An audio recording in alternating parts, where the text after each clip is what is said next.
Hello everyone, Assalamu alaikum. This is Mohammad Rabiul Islam, a spoken teacher at Cyprus Halka branch.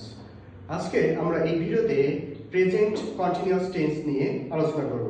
গত ভিডিওতে আমরা present indefinite tense নিয়ে আলোচনা করেছিলাম।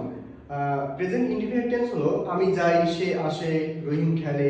কিন্তু আমি যদি বলি আমি যাচ্ছি, আমি খাচ্ছি, সে লিখছে, সে পড়ছে, এই সকল বাক্যই হলো present continuous tense. Present continuous tense বলতে কোনো কিছু বর্তমানে চলমান কোনো কাজ করা বোঝায়। যেমন আমি যাচ্ছি, এটা দ্বারা আমাদের বর্তমান কালে এই কাজটি চলমান বোঝাচ্ছে।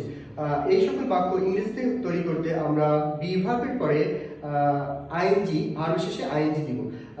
বি ভার্ব যেহেতু প্রেজেন্ট ইনডিফিনিট টেন্সে আমরা প্রেজেন্ট টেন্সে be verb am is are ব্যবহার করি, সেক্ষেত্রে সবসময় আমরা খেয়াল করবো আয়ের পরে সবসময় আমরা অ্যাম ব্যবহার করব এবং উই, ইউ, দে এরপরে সবসময় আমরা আর ব্যবহার করব এবং হি, শি, ইট, মাই ফ্রেন্ড বা কোনো একজনের নাম, রহিম, করিম, জ্যোতি, রীতা ইত্যাদি এই সকল নামের পরে আমরা ইজ ব্যবহার করব। যদি বলা হয় আমি হাঁটছি, আই অ্যাম ওয়াকিং, আমরা হাঁটছি, উই আর ওয়াকিং, তুমি হাঁটছো, ইউ আর ওয়াকিং, তোমরা হাঁটছো, ইউ আর ওয়াকিং, তারা হাঁটছে, দে আর ওয়াকিং, সে হাঁটছে, হি ইজ ওয়াকিং।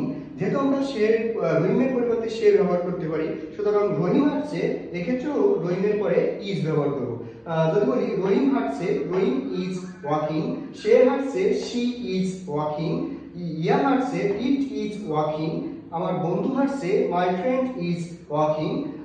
অথবা কোনো একজনের নাম যদি বলা হয় আরাফাত হাঁটছে, আরাফাত ইজ ওয়াকিং।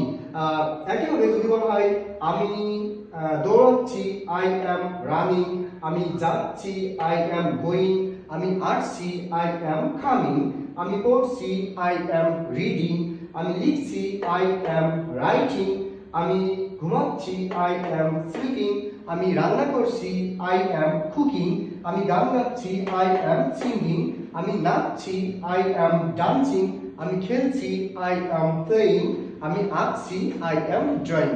সো এভাবেই তৈরি করুন শত শত বাক্য। Thank you for watching. আল্লাহ হাফেজ।